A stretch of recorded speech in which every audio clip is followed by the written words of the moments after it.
Hello students and welcome to Saurabh's classes. My name is Ashmita and in today's class we are going to solve questions based on sentence completion, and these kind of questions are common in all those examinations where English forms a compulsory part, and these kind of questions, if you want to answer properly and if you really want to get good marks and fetch like qualify these examinations, then you need to learn vocabs regularly. There's an advice for you that you keep on learning new vocabs regularly, at least 5 to 10 vocabs each day, and keep on revising also, because otherwise you will forget. And these kind of questions require a lot of knowledge on new words and new meanings, synonyms, antonyms and all. So you need to focus on those. And this question paper is especially from the GRE section, English compulsory portion. So we are going to solve it. Now today we are going to solve only 5 questions. So let's start. Starting with number 11, the young man was quickly promoted when his employers saw how dash he was. So they are talking about a young man who was quickly promoted. The reason we don't know. When the employers saw how dash he was quickly promoted. So we are given 5 options. We need to choose from these. Now the first option is indigent. We need to put each of these words and check which one suits the best. Okay. Indigent means poor or needy, you can say.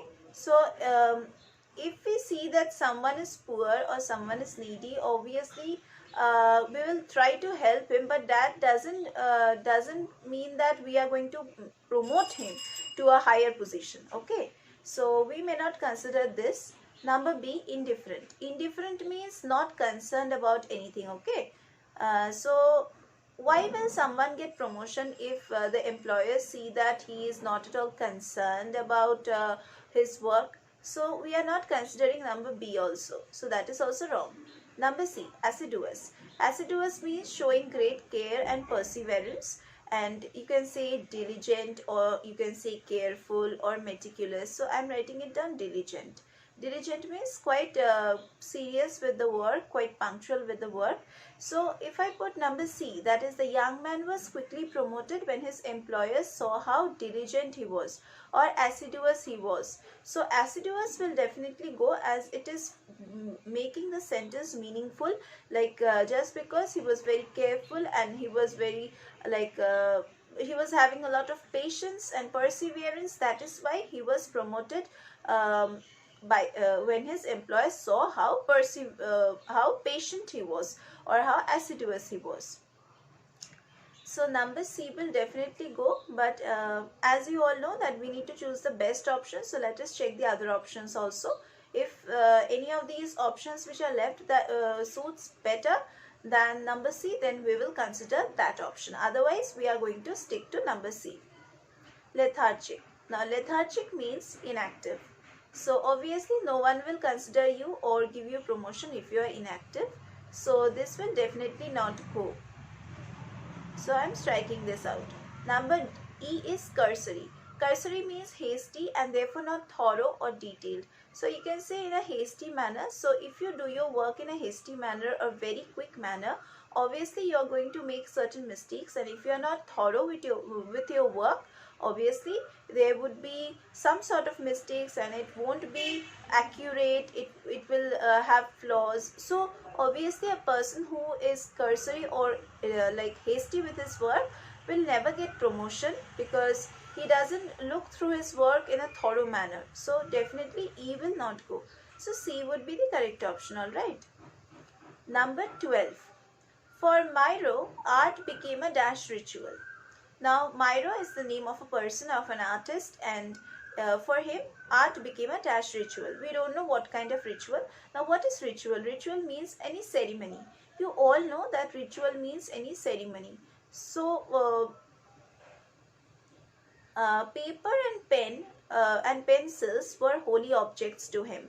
So you see, any kind of ritual or ceremony means that there would be something holy happening, that is godly stuff happening. So Myro had given that godly position to his art, to his paper and pencils. So those were holy objects to him.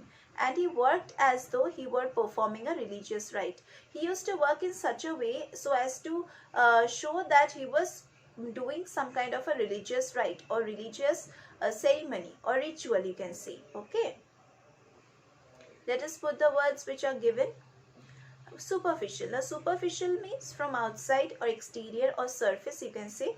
So I'm writing it down, exterior.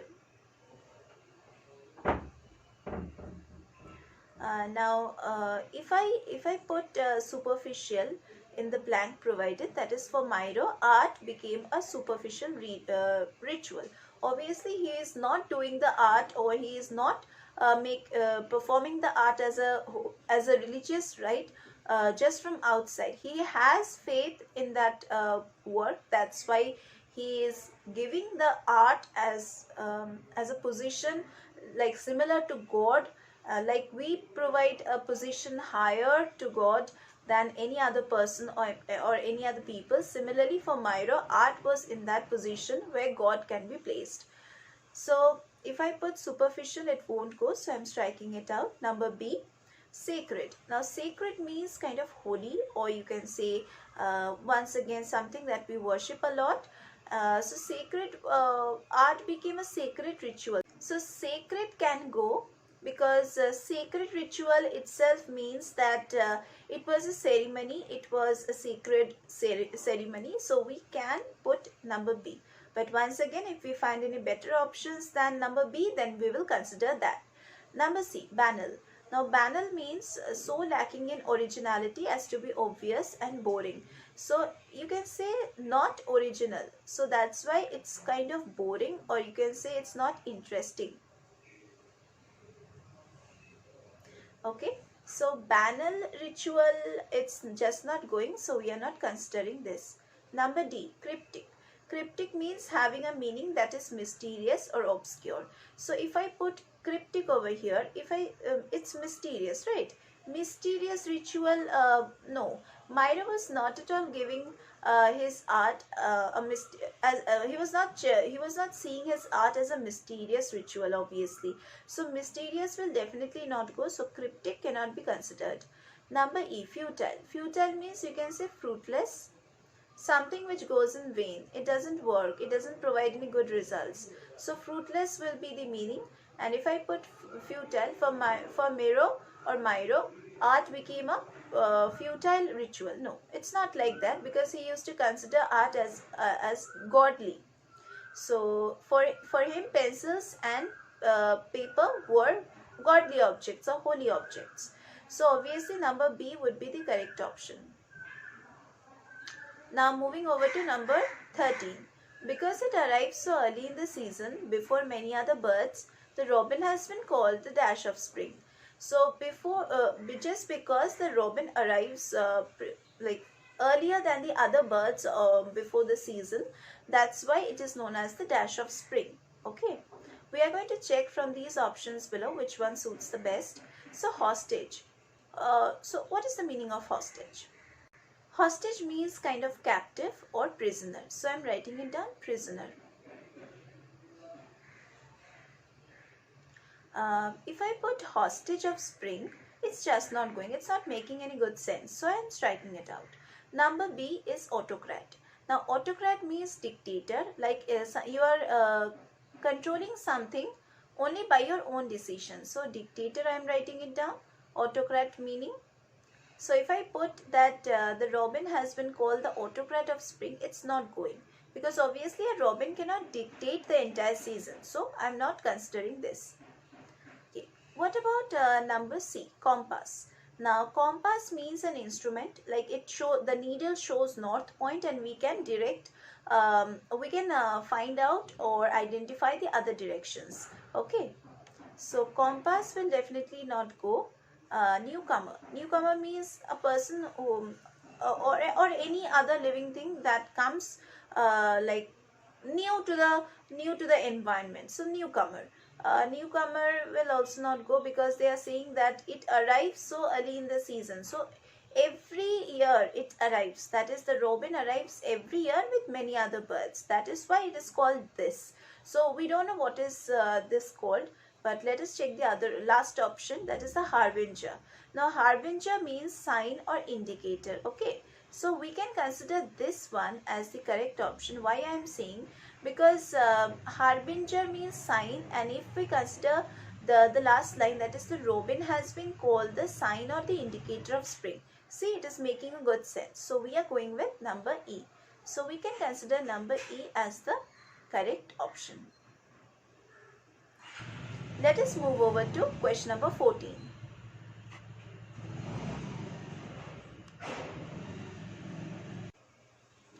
Number 14. Shy and hypochondriacal, Madison was uncomfortable at public gatherings.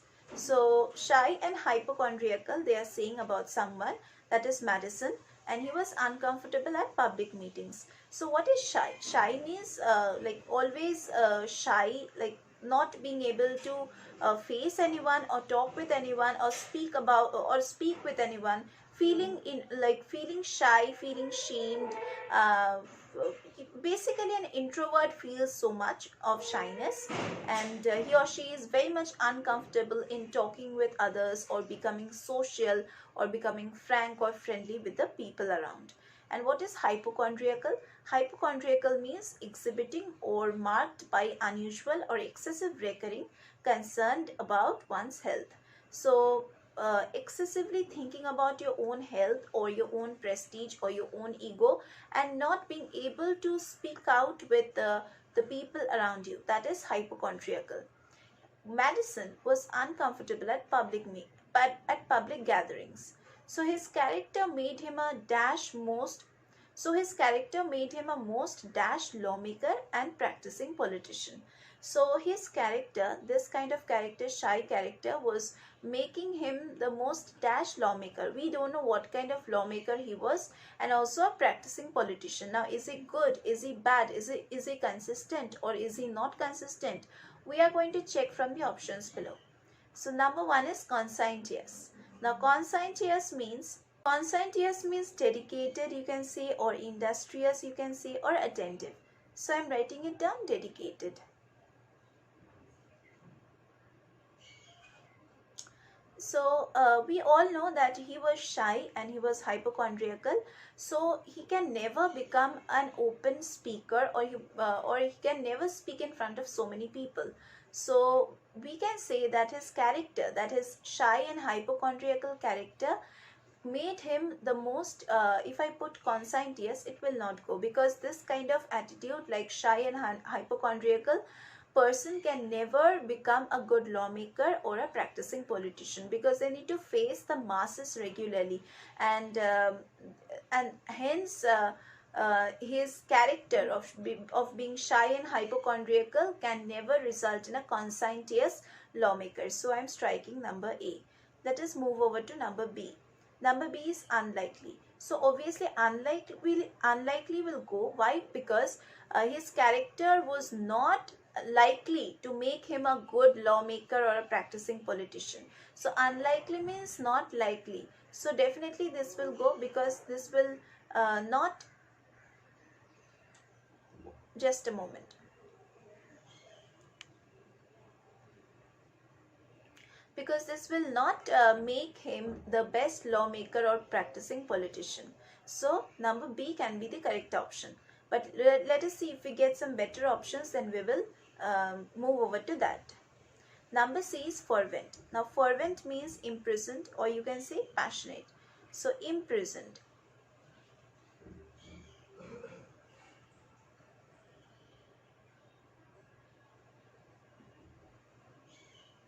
So if I put fervent, like his character made him a most dash lawmaker. So imprisoned lawmaker, it's not making any sense. So it's just not going. Number D, gregarious. Now gregarious means outgoing, warm and friendly. So I am writing it down, friendly.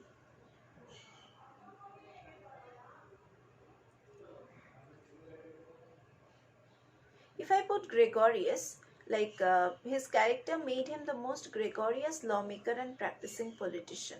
So obviously this will also not go, because they are talking about being friends, but his character was not like that, through which he can make friends or he can speak publicly and all.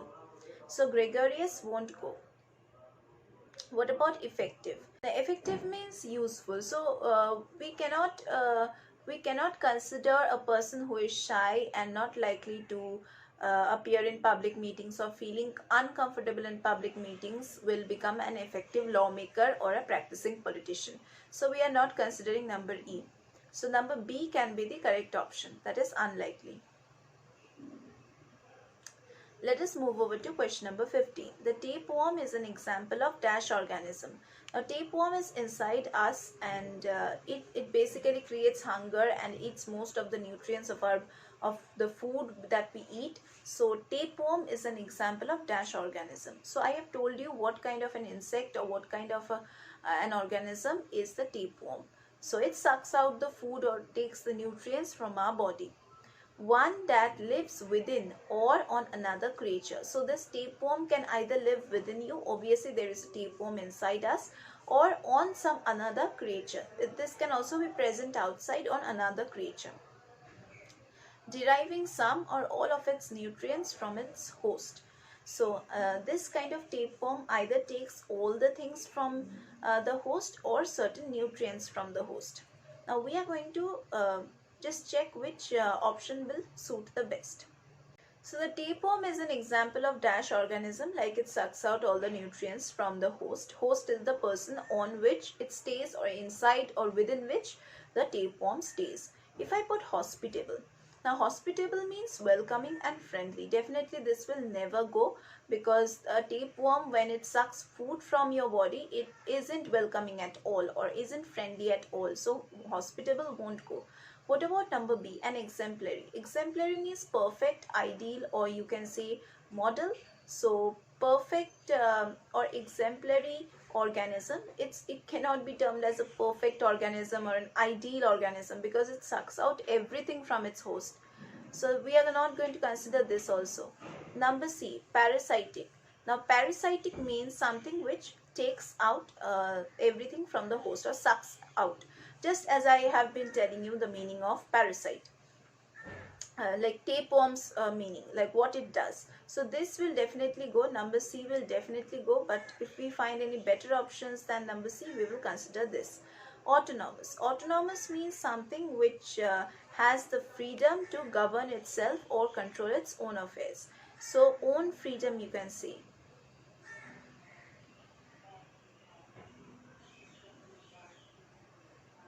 Protozoan. Now protozoan means a single-celled microscopic animal. So if we put okay, so number C was the correct answer. Autonomous means own freedom, so this will not go. And protozoan will also not go, because it was a single-celled microscopic animal, so we cannot consider this also. So number C would be the correct option. So that was the entire discussion for today's class. We are going to meet once again in our next classes.